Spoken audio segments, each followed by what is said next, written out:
রমজান মাসে প্রত্যেক ঘরে ঘরে এখন আলুর চপ তৈরি করা হয়। তো আমি আজকে আপনাদের সাথে শেয়ার করব আলুর চপ আমি কিভাবে তৈরি করেছি আপনাদের সাথে শেয়ার করব। প্রিয় দর্শক, আসসালামু আলাইকুম, ওয়েলকাম মাই চ্যানেল। কেমন আছেন সবাই? আশা করি সবাই ভালো আছেন। যে যেখানে আছেন সুস্থ আছেন, নিরাপদে আছেন।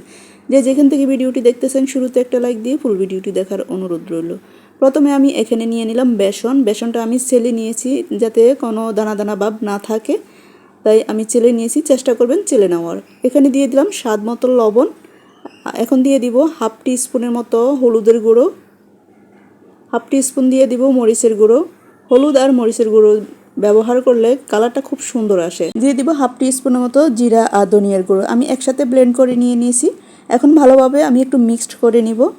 এখানে অনেকে আবার আদা রসুন ব্যবহার করে, তবে যেহেতু এখন রমজান মাস আদা রসুন না ব্যবহার করাই ভালো। যত মশলা কম ব্যবহার করবেন তত শরীরের জন্য ভালো। তাই আমি মশলাটা ব্যবহার করি নি, আদা রসুন ব্যবহার করি নি। আপনারা চাইলে আদা রসুন ব্যবহার করতে পারেন। এখন দিয়ে দিলাম এখানে নর্মাল টেম্পারেচারে যে পানিটা আছে, আমি নর্মাল পানি দিয়ে এখন একটু ডোটা তৈরি করে নিব। তবে পানিটা অল্প অল্প করে ব্যবহার করতে হবে, যতটুকু লাগে ওই পরিমাণ ব্যবহার করতে হবে। এখন আমি দিয়ে দিব বেকিং সোডা বা খাবার সোডা। সোডা পরিমাণে অল্প ব্যবহার করতে হবে। 1 টিস্পুনের 4 ভাগের 1 ভাগ আমি এখানে দিয়ে দিলাম। তো সোডাটা বেশি ব্যবহার করা যাবে না, যেহেতু সোডা শরীরের জন্য ক্ষতিকর, তেমনি কালারটাও চেঞ্জ হয়ে যাবে আর ফ্লেভারটা বা টেস্টটাও নষ্ট হয়ে যাবে। তাই খেয়াল করে একটু ভেবে চিন্তে সোডাটা ব্যবহার করবেন। তো আমি আরও একটু পানি দিয়ে ভালোভাবে ফেটে নিয়েছি। এখন আমি আপনাদেরকে ঘনত্ব দেখিয়ে দিয়েছি কতটুকু ঘন রেখেছি। এখন আমি একটা আঙ্গুলের সাহায্যে আপনাদেরকে দেখিয়ে দিচ্ছি। দেখুন আমার আঙ্গুলের মধ্যে লেগে গিয়েছে। এখন আমি রেখে দিব রেস্টে 10 মিনিটের মতো। এখন আমি আলু চপটা তৈরি করে নিব। আমি এখানে 3টা আলু ম্যাশ করে নিয়েছি। আলুর মধ্যে যাতে কোনো দানা দানা ভাব না থাকে ওইভাবে ম্যাশ করে নেবেন। যত ম্যাশ করে নেবেন তত খেতেও ভালো লাগবে। এখন আমি দিয়ে দিব আমি পেঁয়াজ কুচি আর একটা রসুন, আমি 4টে পেঁয়াজ আমি তেলের মধ্যে ভেজে নিয়েছি। আপনারা কাঁচা পেঁয়াজ দিয়েও তৈরি করতে পারেন। আমি ভেজে নিয়েছি। এখন দিয়ে দিব ধনিয়া পাতা কুচি আর কাঁচামরিচ কুচি। দিয়ে দিব 1 টিস্পুনের মতো চিলি ফ্লেক্স, তবে আপনারা জালটা আপনাদের পছন্দ মতো ব্যবহার করবেন। আমি চিলি ফ্লেক্স দিয়ে দিলাম 1 টেবিল চামচের মতো। দিয়ে দিব হাফ টিস্পুনের মতো জিরা আর ধনিয়ার গুঁড়ো। দিয়ে দিব স্বাদ মতো লবণ। এখন আমি ভালোভাবে মেখে নিব। আমি অফ স্ক্রিনে মেখে নিয়েছি। দিয়ে দিব 1 টেবিল চামচের মতো সরিষার তেল। সরিষার তেলটা দিয়ে আমি আরও একটু মেখে নিব। মেখে আমি আলুর চপটা তৈরি করে নিব। ছোট বড় সাইজ আপনারা আপনাদের সাইজ মতো আপনারা তৈরি করে নেবেন। আমি একটু মিডিয়াম সাইজে তৈরি করে নিব। তবে মিডিয়াম সাইজে তৈরি করলে দেখতেও কিন্তু সুন্দর দেখা যায় আর খেতেও কিন্তু ভালো লাগে। সরিষার তেলটা ব্যবহার করলে আমরা সবাই জানি আলুর ভর্তা বা যে কোনো আলুর মধ্যে আমরা যখন ভর্তা তৈরি করি সরিষার তেলটা ব্যবহার করি, খুব সুন্দর একটা ফ্লেভার বের হয়, খেতেও ভালো লাগে।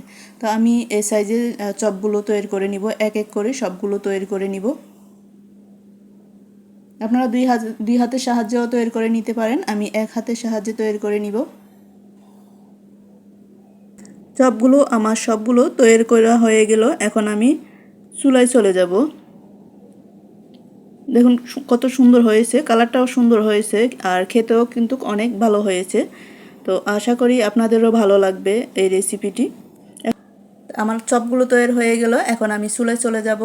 চুলায় 10 মিনিট পর আমি ফিরে আসলাম। এখন আমি চুলায় তেলটা বসিয়ে দিয়েছি। তেলটা গরম হয়ে আসছে। আমি এক এক করে ডোর মধ্যে চপগুলো দিয়ে ভেজে নিব।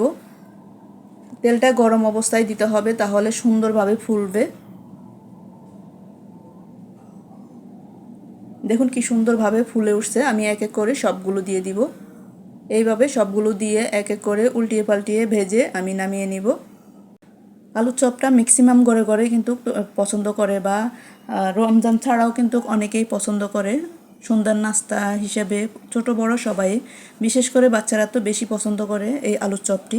তো সন্ধ্যার নাস্তা হিসেবেই কিন্তু অনেকেই বানিয়ে থাকেন। খুবই ভালো লাগে আলুর চপটি।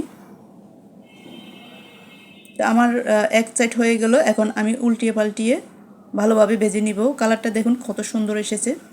এখন আমার হয়ে গেল, আমি নামিয়ে নিব। আলুর চপটি আমার হয়ে গেল। এখন আমি এক এক করে নামিয়ে নিব। দেখুন কালারটাও কিন্তু অনেক সুন্দর হয়েছে। সবগুলো ছেঁকে আমি নামিয়ে নিব। হয়ে গেল আমার মজাদার রেসিপি আলুর চপ। আমার এই রেসিপিটি আপনাদের কেমন লাগলো? যদি ভালো লেগে থাকে লাইক কমেন্ট শেয়ার করতে ভুলবেন না। সবাই সুস্থ থাকবেন, ভালো থাকবেন। আবার যে কোনো ভিডিওতে যে কোনো রেসিপি নিয়ে চলে আসব। শুরু থেকে শেষ পর্যন্ত যারা আমার সাথে ছিলেন সবাইকে অসংখ্য অসংখ্য ধন্যবাদ। পরবর্তী আবার দেখা হবে যে কোনো ভিডিওতে। সবাই সুস্থ থাকবেন, ভালো থাকবেন। এই পর্যন্তই। আসসালামু আলাইকুম, আল্লাহ হাফেজ।